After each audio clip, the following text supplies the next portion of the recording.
I survived depression and I completely dealt with suicidal thoughts. I mean, that's great news. But in those moments, I felt like I was all alone. I mean, how could I, as a man, intimate that I was struggling with mental health issues? In a society like ours that glorifies the suppression of emotions through statements like, be a man, or only white people have mental health problems, or even stop driving like a woman, I thought I'd be shooting myself in the foot if I spoke to people about it.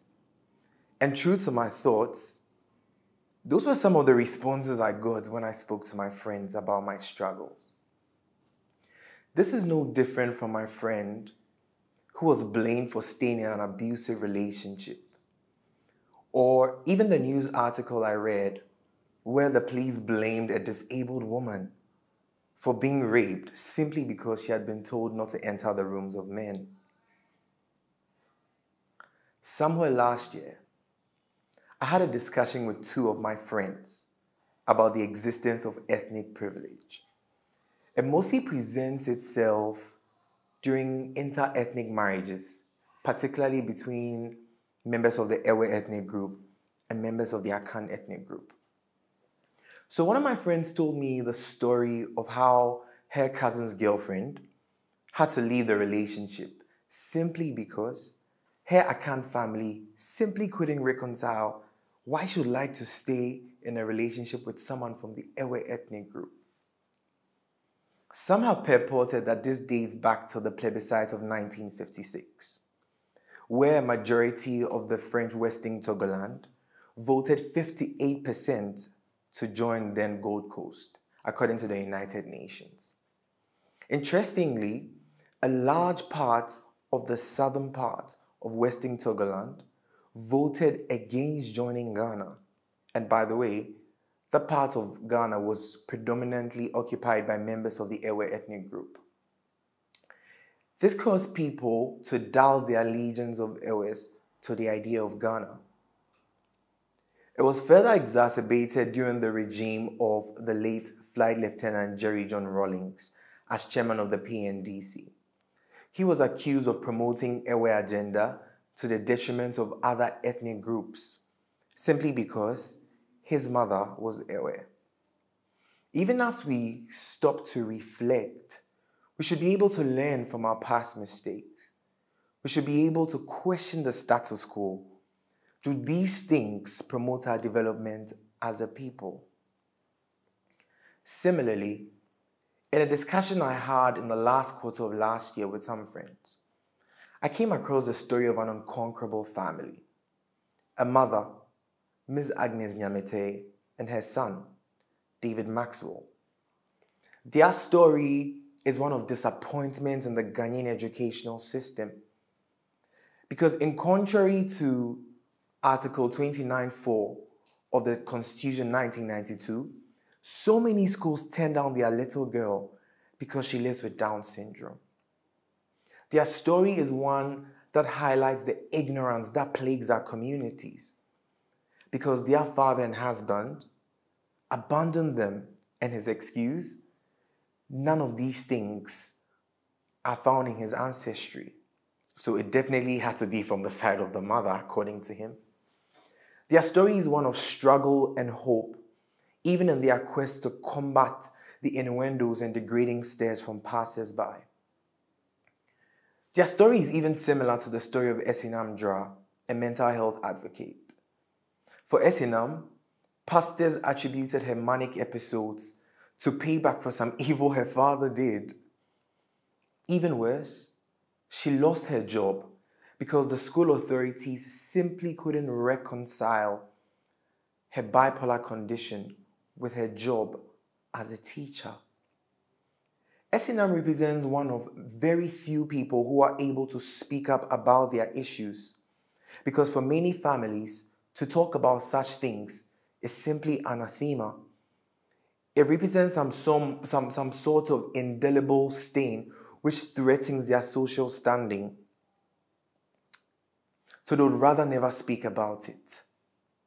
But why then should we even have difficult conversations? 1. It serves as some form of therapy. And as a therapist once said, the aim of therapy is not to fix you because you were never broken. Rather, it serves as some form of catharsis, an unburdening of the weight these people never asked to carry. Such conversations also highlight to these people certain internal and external resources available to them to help them deal with their issues. Last year, my family was finally able to get some closure on the events that led to the demise of my father and afterwards. After my mother was able to recount the events that led to his demise, I was finally able to tell my family about my struggle with mental health. And the relief I felt was indescribable.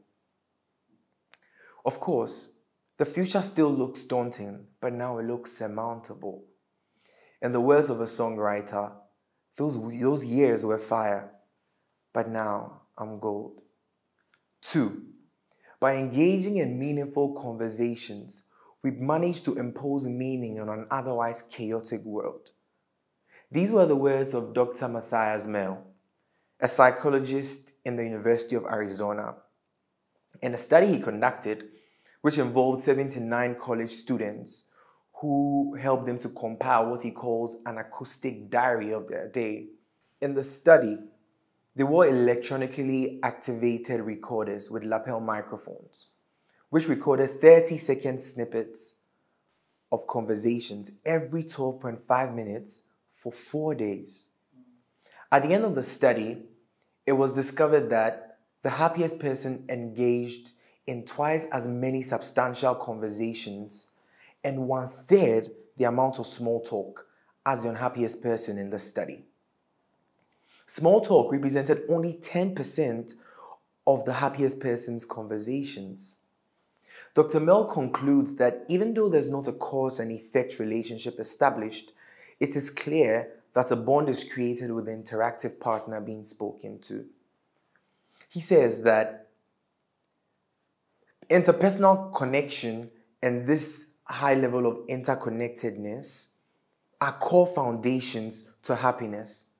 Thus, substantive conversations actually have the power to make us happier people. Thirdly, for us as a people, difficult conversations contribute to our well-being and make us more resilient to national crisis. There's a phenomenon known as the Nordic Exceptionalism. According to the World Happiness Report, since 2013, the 5 Nordic nations, Sweden, Norway, Iceland, Finland, and Denmark, have always been amongst the top 10 happiest nations in the world.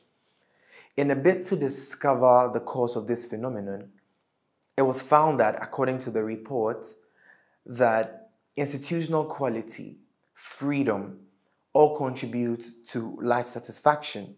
But, even more importantly, these Nordic nations experience high levels of interconnectedness and social cohesion.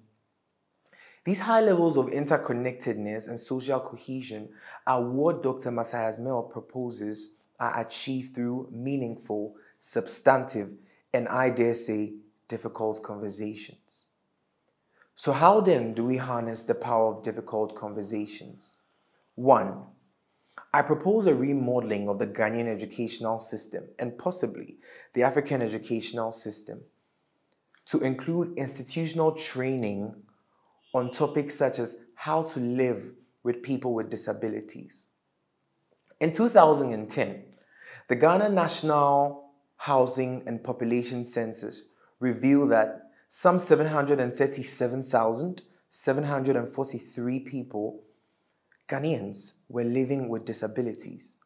And this represented 3% of the country's population, a significant number we cannot keep overlooking.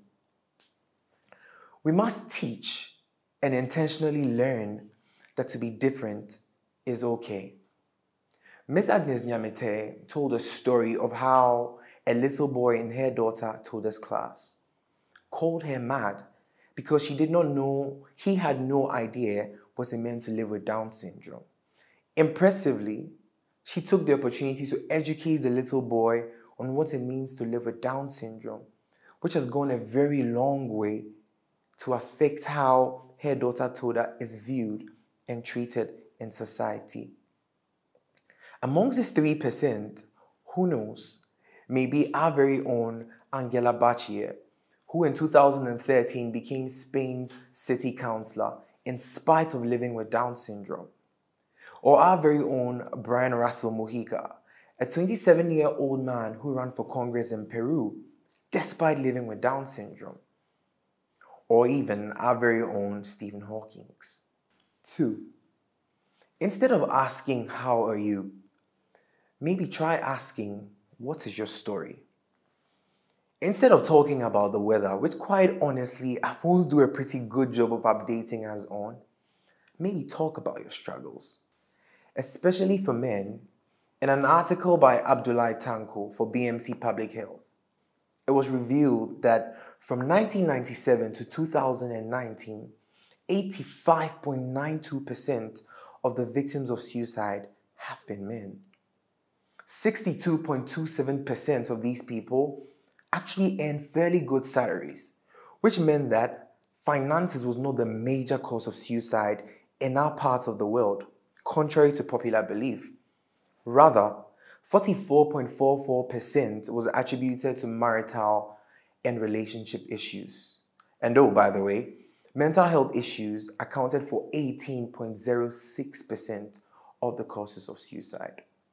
But why men? Even though research shows that women show more symptoms of depression than men, actually, they cope better with the symptoms of suicide. Why? Because women ordinarily will open up about their struggles and seek help, when men would rather exude bravado in such situations.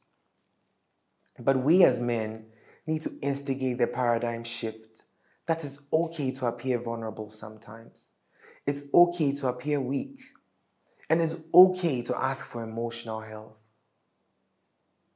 For creatures as ephemeral as human beings, we owe it to ourselves to live life to the fullest. Why keep quiet about your struggles and suffer in silence when you could share to receive help and possibly help somebody else in that situation? We owe it to ourselves to recognize our biases through our stories. We owe it to ourselves to capitalize on the things that make us one and minimize the things that seemingly separate us, like ethnicity, in spite of how daunting they may seem. I leave you with the words of William Ernest Henley, and he says, "The menace of the years finds us and shall find us unafraid. It matters not how straight the gate or how charged with punishment the scrolls. I am master of my fate. I'm captain of my destiny. We will rewrite our stories." Thank you.